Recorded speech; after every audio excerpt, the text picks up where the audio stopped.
ഇതൊരു കഥയാണ്. ഒരു ഇരുണ്ട തടവറയുടെ നിശ്ശബ്ദതയിൽ ഈ ലോകത്തിന്റെ തന്നെ ഗതി മാറ്റാൻ വിധിക്കപ്പെട്ട ഒരു ദൈവിക ജനനത്തിന്റെ കഥ. അപ്പോ നമുക്ക് നേരെ ആ കഥയിലേക്ക് പോയാലോ? നമ്മുടെ കഥ തുടങ്ങുന്നത് അവിടെ നിന്നാണ്. മധുരയിലെ ആ ഇരുണ്ട കാരാഗൃഹത്തിൽ നിസ്സഹായരായ വസുദേവരുടെയും ദേവകിയുടെയും ഹൃദയത്തിൽ നിന്നുയർന്ന ആ വാക്കുകളിലാണ് നമ്മുടെ കഥയുടെ തുടക്കം.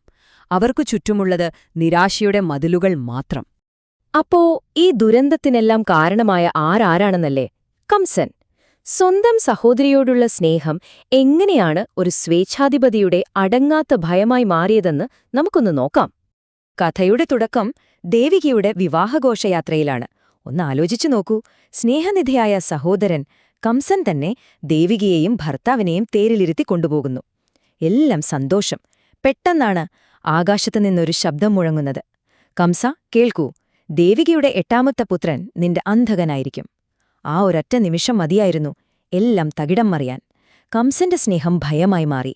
ദേവികയുടെ ജീവൻ രക്ഷിക്കാൻ വേണ്ടി മാത്രം ജനിക്കുന്ന ഓരോ കുഞ്ഞിനെയും കംസൻ നൽകാമെന്ന് വസുദേവർക്ക് വാക്കുകൊടുക്കേണ്ടി വന്നു. എന്ത് ദാരുണമായ അവസ്ഥയാണല്ലേ! അങ്ങനെ അവരുടെ ആദ്യത്തെ കുഞ്ഞു ജനിച്ചു. അവനെ കൈക്കലാക്കാൻ വന്ന കംസൻ പറഞ്ഞ വാക്കുകളാണിത്. മരിച്ചവർക്കു പേരുവേണ്ടല്ലോ സഹോദരി. ആ വാക്കുകളിലുണ്ടായിരുന്നു അയാളുടെ ഹൃദയം എത്രത്തോളം കല്ലായി മാറിയെന്നതിന്റെ തെളിവ്. ദയയുടെ ഒരംശം പോലും ബാക്കിയില്ലായിരുന്നു. അതൊരു തുടക്കം മാത്രമായിരുന്നു.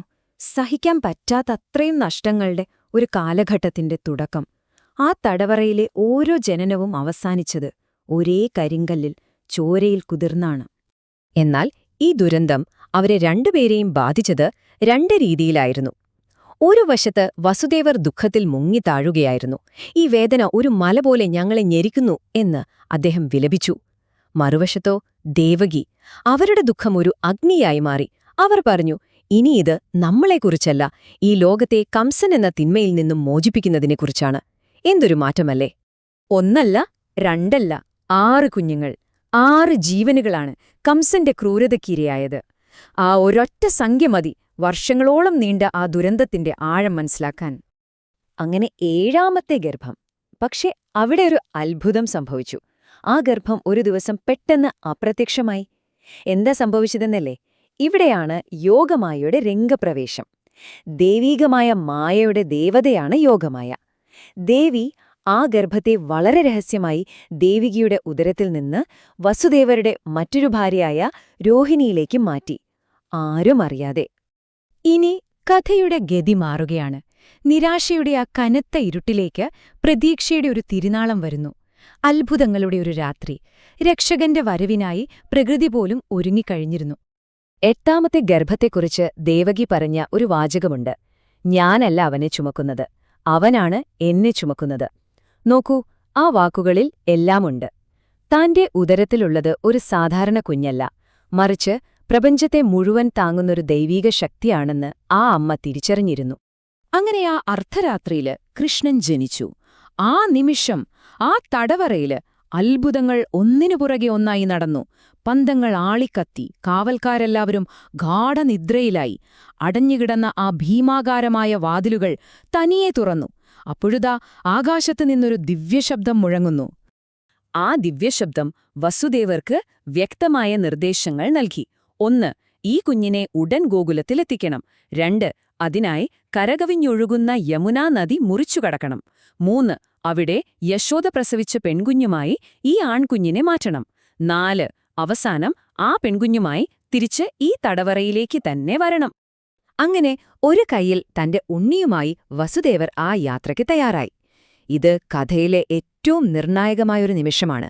ഒരച്ഛൻ തന്റെ മകന്റെ ജീവൻ രക്ഷിക്കാൻ വേണ്ടി പ്രകൃതിയോട് തന്നെ പോരാടാനിറങ്ങുകയാണ്. പക്ഷേ എങ്ങനെ? പുറത്ത് പേമാരി, ആകാശം ഇടിവെട്ടിപ്പിളരുന്നു. മുന്നിലാണെങ്കിൽ കരകവിഞ്ഞ് ക്രോധത്തോടെ ഒഴുകുന്ന യമുനാ നദി. ഈ രാത്രിയിൽ ഇതിനെ എങ്ങനെ മറികടക്കും? അതൊരു വലിയ ചോദ്യചിഹ്നമായി വസുദേവരുടെ മുന്നിൽ നിന്നു. എന്നാൽ അവിടെയും അത്ഭുതം സംഭവിച്ചു. ആ ദൈവിക ശിശുവിനു വേണ്ടി പ്രകൃതി പോലും വഴിമാറി. വസുദേവർ നദിയിലേക്ക് കാലെടുത്തു വെച്ചതും യമുന 2ആയി പിളർന്നുമാറി അദ്ദേഹത്തിന് വഴിയൊരുക്കി. പോരാത്തതിന് ആ ഉണ്ണിക്കണ്ണിന്റെ കാലൊന്ന് തൊടാൻ വേണ്ടി മാത്രം വെള്ളം പതുക്കെ മുകളിലേക്ക് ഉയർന്നുവന്നു.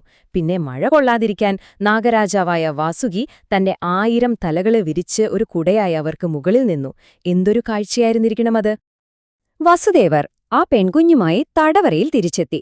വാതിലുകൾ പഴയതുപോലെ അടഞ്ഞു. നിമിഷങ്ങൾക്കകം കാവൽക്കാരുണർന്നു. കുഞ്ഞു ജനിച്ച വിവരം കംസനെ അറിയിച്ചു. കോപം കൊണ്ട് വിറച്ചു കംസൻ അവിടേക്ക് പാഞ്ഞെത്തി. പക്ഷെ കുഞ്ഞിനെ കണ്ട കംസന്റെ മുഖത്ത് പുച്ഛം നിറഞ്ഞു. ഒരു പെണ്ണോ? ഒരു പെൺകുട്ടിയാണോ എന്നെ കൊല്ലാൻ പോകുന്നത്? പ്രവചനം തെറ്റിയെന്ന് അയാൾ ഉറപ്പിച്ചു. പക്ഷെ ആ കുഞ്ഞിനെ കല്ലിലടിക്കാൻ വേണ്ടി കൈയിലെടുത്തതും അവൾ അയാളുടെ പിടിയിൽ നിന്ന് വഴുതി ആകാശത്തേക്കുയർന്നു. കണ്ണഞ്ചിപ്പിക്കുന്ന ഒരു പ്രകാശത്തോടെ ആ കുഞ്ഞ് ഇട്ടുകൈകളുള്ള യോഗമായ ദേവിയായി മാറി. ദേവി കംസനോടായി ഗർജിച്ചു, വിധി, നിന്നെ കൊല്ലാനുള്ളവൻ ഇവിടെയല്ല. അവൻ സുരക്ഷിതനായി വളരുന്നുണ്ട്. അവൻ ശ്വാസമെടുക്കുന്ന ഓരോ നിമിഷവും നിന്റെ ശ്വാസം മുട്ടും. അത് വെറുമൊരു മുന്നറിയിപ്പായിരുന്നില്ല, അതായിരുന്നു കംസന്റെ മരണവിധി. ഭയന്നു വിറച്ച കംസൻ ദേവകിയോട് ചോദിച്ചു, എവിടെയാണെന്റെ അന്തകൻ? അപ്പോൾ വർഷങ്ങൾക്ക് മുൻപ് സ്വന്തം കുഞ്ഞിനെ നഷ്ടപ്പെട്ടപ്പോൾ കേട്ട അതേ വാക്കുകൾ, അതേ ക്രൂരമായ വാക്കുകൾ ദേവകി കംസനു തിരിച്ചു നൽകി. മരിച്ചവർ പേരുകൾ ചോദിക്കാറില്ല സഹോദരാ. ഒന്നാലോചിച്ചു നോക്കൂ.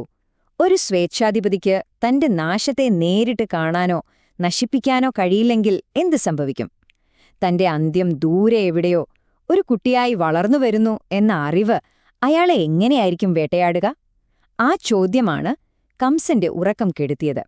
എന്നാൽ ലോകത്തിന് അത് പ്രതീക്ഷയുടെ വളർച്ചയായിരുന്നു.